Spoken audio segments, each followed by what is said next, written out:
Hi there, today I'm going to be showing you how we restore the chrome on a set of chrome golf club heads. So they're iron golf club heads that need the chrome restoring. I've had a look around the internet and I can't find a video anywhere where they're showing you how to restore these professionally. So let's have a look at these heads. On first look, these don't look to be in a bad condition, but when you look much closer you can see that there's quite a lot of damage on them, really deeply scored. See on the bottom, the faces are all dented. Now what we've got to do is we've got to remove all this damage. We're going to strip the chrome off, repolish them, then we're going to reapply this finish here and rechrome them, and they should be at least as good as new.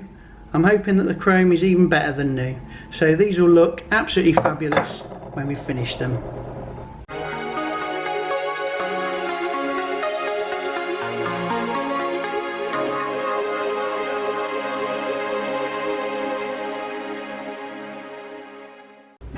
One of the first jobs that we always do is take a photograph of the work as it comes in, and then we book it all in and give it a job number, and then when this is all printed out it travels round the workshop with the job so that we know where everything is.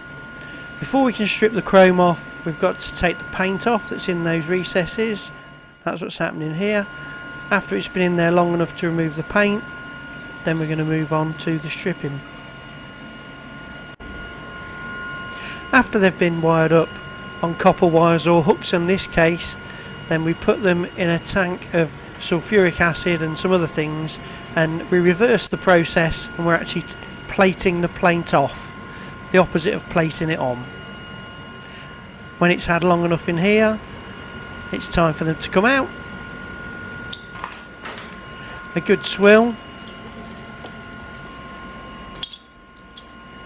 Although it's removed the plating, it doesn't remove the rust. So here we're going into a tank of hydrochloric acid, which is going to dissolve the rust off and leave us with clean, rust-free bare metal that we can polish. Now in the polishing shop, we've got to prepare these ready for plating.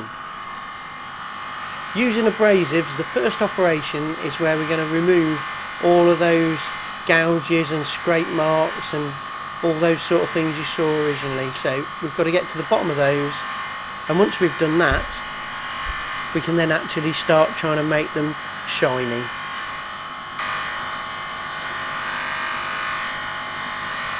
Now you can't remove marks without you creating a few sparks, so in slow-mo, there we go. I used to love watching this as a kid.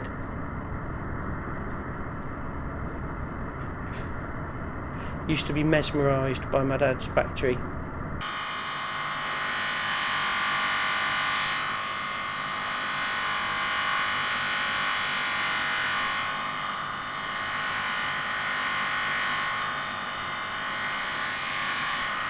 Now once we've actually got all the marks out, the rest of the polishing is where we're removing the marks that we've just put in. So we're going to use finer and finer abrasives. Now we're just getting into the corner that we can't get to with the abrasive belt setup with a different sort of tool. Now we've gone fine enough using abrasives, we're going to polish these up using a sisal mop and polishing compound.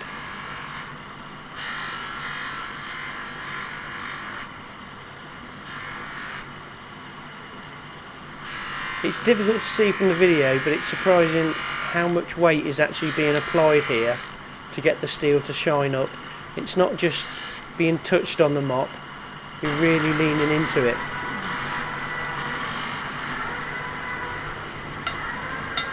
And there we are, all finished. And now these are ready to go through to the plating shop.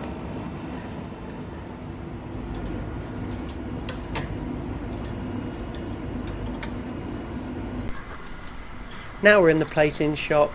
We've got to wire these up using jigs or copper wires. On this occasion we're actually using some hooks, some overlength hooks that we've actually got, so we can do that, and also a jig. The reason that it's all made of copper is we've got to pass an electrical current through it. That's why it's called electroplating.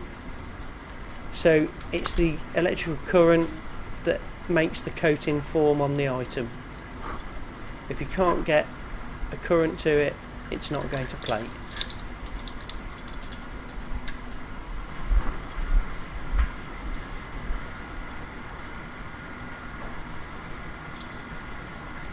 Now with plating, cleanliness is king.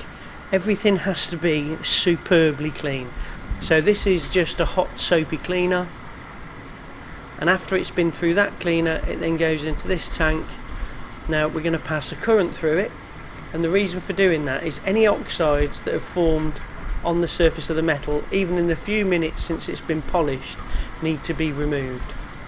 So to do that we're going to pass an electric current through it. There we go, it's fizzing away. Now that blasts the oxides off the surface and leaves it in a state that we call active, as opposed to being passive. So this will accept the plating properly and it will adhere. So after that we go through a rinse system. We're going through progressively cleaner water before we can put it in the plating tanks. This is to stop any contamination and to make sure it's clean. This tank just here is a dilute acid, which is just to make sure that we remove any traces of the cleaner solutions that have been there. And then a final rinse, and we're into the nickel tank. The nickel is really the most important part of the chrome plating process, because it's the nickel layer that gives the items the weather protection and the good looks. The chrome is applied later, and it's really just to stop the nickel from tarnishing. Now these have been in long enough and they're ready to come out. So other than the colour being a bit more yellow, they actually look finished. Ordinarily we would swill these and they would go straight on into the chrome tank and be chromed. But because we've got to put that textured finish on them, on the striking face of the iron, it's got a textured finish, so we've got to put that on. So we can't actually put the chrome layer on yet.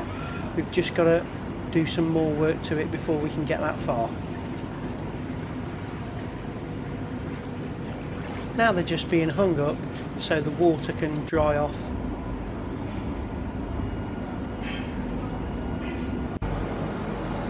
As you can see, they look pretty much finished, but we're just ready to put that texture on. Before we can put the texture on, we've got to mask off all of the areas that we still want to be left in bright chrome. So that's what we're doing here. Quite a time consuming process for all of these. It takes half an hour or so to take them all up.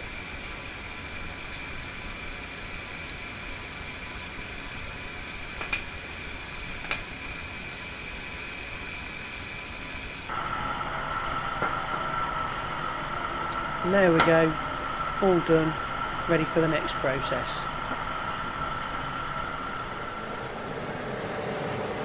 To put the textured finish on, we're going to shot blast the nickel plating to rough it up.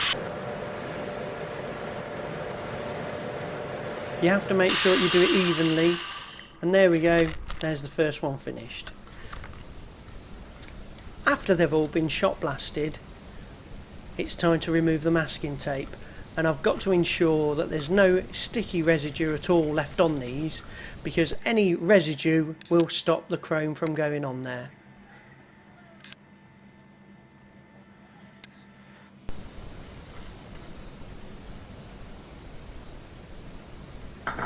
And here they are in the nickel, ready to be chrome plated.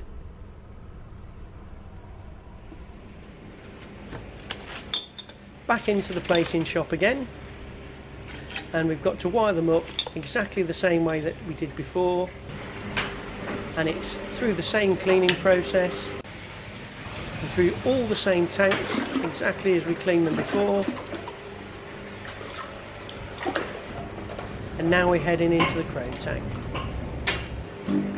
Now chromium is a metal that doesn't want to plate very well. You have to use a lot more power than other metals to get it to plate at all, which presents us with a problem with these particular parts.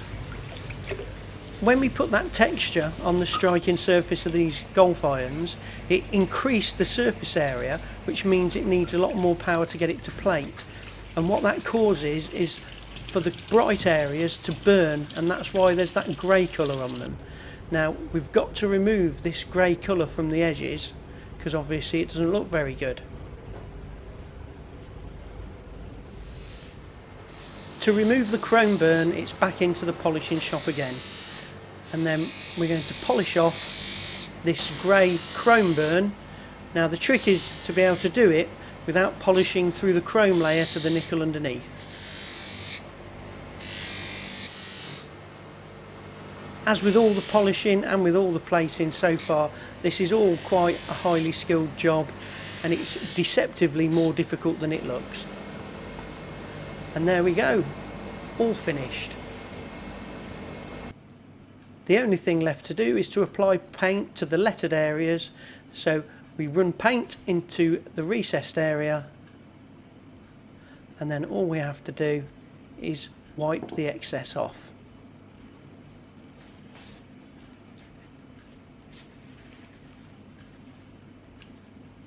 There we go. Enamel paint put back on the golf clubs how they should be. And here we are, these are now finished to a perfect mirror chrome finish, which is a higher degree of finish than was on these clubs from new.